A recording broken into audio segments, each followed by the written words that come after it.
Bonjour à toi, c'est Mélissa de Mana Yoga qui est avec toi aujourd'hui pour la capsule de cette semaine.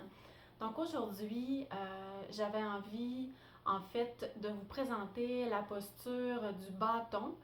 Elle s'appelle Dandasana et c'est une posture qui favorise vraiment l'ancrage, l'enracinement global, mais surtout du bassin avec le sol. On travaille aussi les concepts du rebond de la gravité pour bien allonger le tronc et tout en pressant les ischions dans le sol.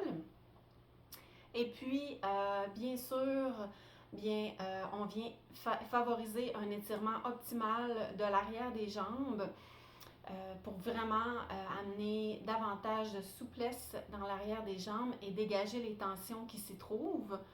Puis, on favorise également la flexion de la hanche. Donc, allons-y. Je vais vous donner deux versions.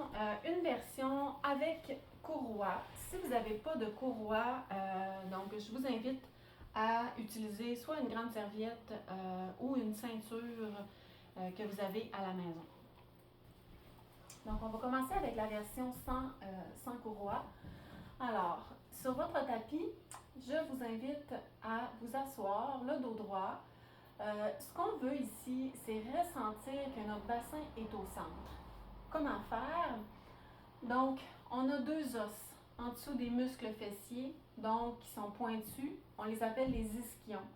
Donc, si je suis devant mes ischions, donc mon bassin va favoriser le fait de sortir les fesses vers l'arrière, mais mon dos va être creux. Tandis que si je suis derrière les ischions, mon dos va être rond, mon bassin va basculer comme ceci vers l'arrière et relever du devant. Donc là, on n'est pas dans une posture optimale.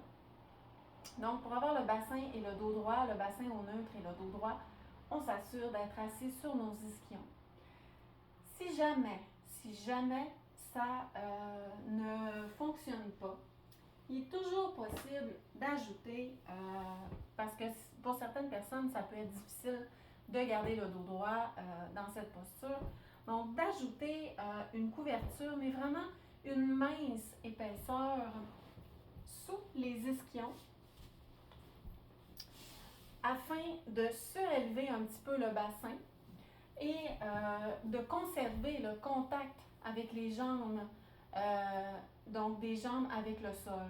Si notre épaisseur de couverture est trop haute, il va y avoir un espace entre les jambes et le sol. Donc à ce moment-là, on va permettre l'hyperextension des genoux et là non plus, on n'est pas dans une posture de protection articulaire si nos jambes ne touchent pas le sol. Donc, petite épaisseur sous les ischions, sous le bassin, optionnel. On va placer nos jambes largeur des hanches et je vous invite dans cette posture à vraiment garder toujours les deux ischions bien plantés. En pressant les ischions dans le sol, on favorise en fait le rebond de la gravité qui va nous faire allonger jusqu'à la couronne qui presse vers le ciel. Et pour ça, en même temps, on garde cette posture-là au niveau du haut du corps et du bassin. Puis dans les jambes, on les active. Donc, on va pousser nos talons loin en remontant les pieds pour justement favoriser l'allongement de l'arrière des jambes. Donc, en même temps, on presse les ischions dans le sol, on presse la couronne vers le ciel et on presse les talons devant. Donc, on peut amener les bras ici devant, bien allongés, bien en énergie jusqu'au bout des doigts, en fait, bien actif. On pourra aussi placer les mains à plat au sol, de chaque côté, les poignets sous les épaules. Assurez-vous par contre de ne pas avoir les épaules qui montent vers les oreilles. Donc, on presse les mains dans le sol pour garder le dos droit et les oreilles basses. Aussi, ce qui est intéressant, c'est d'utiliser la courroie. Donc, on va placer la courroie à ce moment-là sous les pieds, prendre les deux bouts de la courroie et faire un tour. Donc, ajustez-vous, ça peut être deux tours d'une main, un tour d'une autre main. Donc, ce qu'on veut, c'est avoir, grosso modo, les bras à la verticale. Donc là, moi, j'ai un petit angle, mais sinon, ma courroie est comme trop longue. Là. Attendez un peu, je vais la prendre un peu plus loin.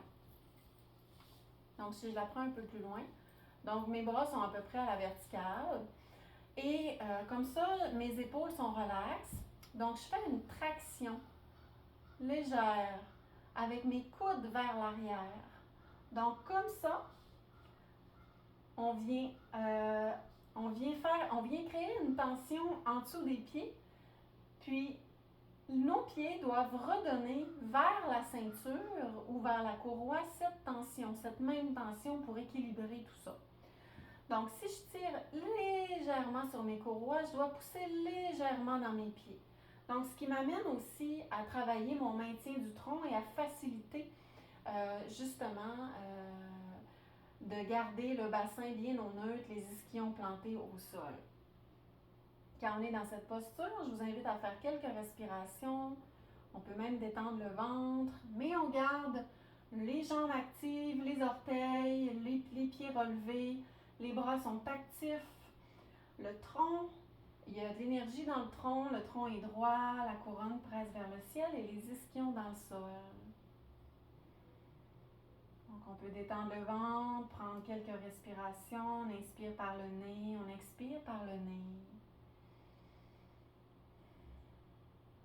Et lorsque c'est terminé, on peut relâcher les courroies, faire un petit tapotement des jambes au sol ou même ramener les jambes. J'aime beaucoup faire Baddha Konasana tout de suite après, on l'a déjà vu ensemble.